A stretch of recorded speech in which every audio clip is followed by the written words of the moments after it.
కరీంనగర్ నియోజకవర్గంలోని రైతు సమస్యలపై నేడు జిల్లా కలెక్టర్ క్యాంపులో జిల్లా కలెక్టర్ను కలిసి కరీంనగర్ శాసనసభ్యులు గంగుల కమలాకర్ వినతి పత్రాన్ని అందజేశారు. ఈ సందర్భంగా శాసనసభ్యులు గంగుల మాట్లాడుతూ కరీంనగర్ నియోజకవర్గ రైతులు ఎదుర్కొంటున్న సమస్యల పట్ల జిల్లా కలెక్టర్ గారిని కలిసి రైతుల సమస్యలను వారి దృష్టికి తీసుకెళ్లామని, రైతులు పండించిన ధాన్యాన్ని కొనుగోలు వారి దృష్టికి తీసుకువెళ్లినట్లు తెలిపారు. ప్రస్తుతం నియోజకవర్గంలోని రైతుల పరిస్థితి చాలా బాధాకరంగా ఉందని, ధాన్యం కొనుగోలు కేంద్రాలు ప్రారంభించి సుమారు 45 రోజులు గడిచిపోయిందని, ఇప్పటి వరకు జిల్లాలో 44,000 మెట్రిక్ టన్నుల ధాన్యాన్ని మాత్రం కొనుగోలు చేశారని, చాలా మందకొడిగా ధాన్యం కొనుగోళ్లు కొనసాగుతున్నాయని ఆవేదన వ్యక్తం చేశారు.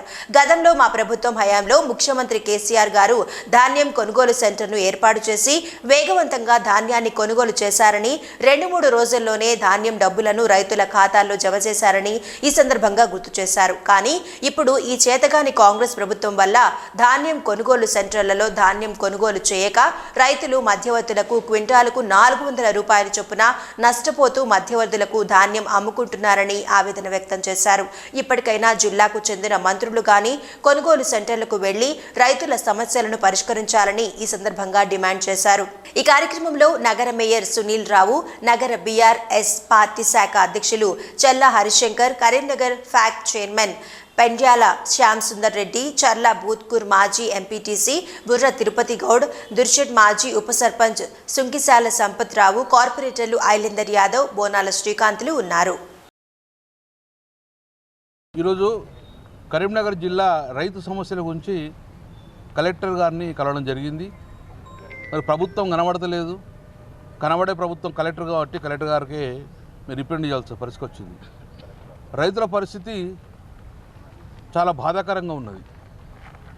అక్టోబర్ 1 నుంచి ప్రొక్యూర్మెంట్ స్టార్ట్ చేసిండ్రు.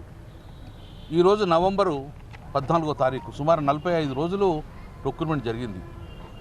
ఇక్కడ ప్రొక్యూర్మెంట్ జరుగుతున్న మందకొండిగా ఇప్పటివరకు జిల్లాలో 44,000 మెట్రిక్ టన్ ధాన్యాన్ని మాత్రమే కొన్నారు. మేము ఉన్నప్పుడు కేసీఆర్ గారు ముఖ్యమంత్రి ఉన్నప్పుడు ప్రొక్యూర్మెంట్ చాలా స్పీడ్గా జరుగుతుంటే పండించిన పంటను కొనుగోలు కేంద్రాలకు వచ్చి కొనుగోలు కేంద్రాలే గవర్నమెంట్ కొన్న పరిస్థితి ఉండే. 150,000 మెట్రిక్ టన్ ధాన్యం ఇక్కడ ఉన్నాము. ఇప్పుడు 44 మెట్రిక్ ధాన్యం కొనే పరిస్థితి లేదు. ధాన్యం పండింది, కానీ పండిందని ఎడిపోయింది. ఈ ప్రభుత్వం కొనుగోలు చేయకపోవడం వలన మధ్యవర్తులు వచ్చి 400 రూపాయలు తక్కువ కూడా ఈరోజు రైతు దగ్గర కొనే పరిస్థితి ఉన్నది. అందుకే రైతు పండించిన పంట మొత్తం కూడా ఐకేఎఫ్ సెంటర్ రాకుండానే మధ్యవర్తులకు రైస్ మిల్లకు అమ్ముకునే పరిస్థితి కనబడింది. ప్రభుత్వం యొక్క చాతగారి తనం వలన రైతులు సుమారు ఒక్కొక్క క్వింటాల్ మీద 400 రూపాయలు కూడా ఈరోజు లాస్ అయ్యే పరిస్థితి వచ్చింది, నష్టమయ్యే పరిస్థితి వచ్చింది. రెండోది, సన్న రకాలు పెట్టండి, సన్న రకాలకు బోనస్ ఇస్తామని చెప్పారు.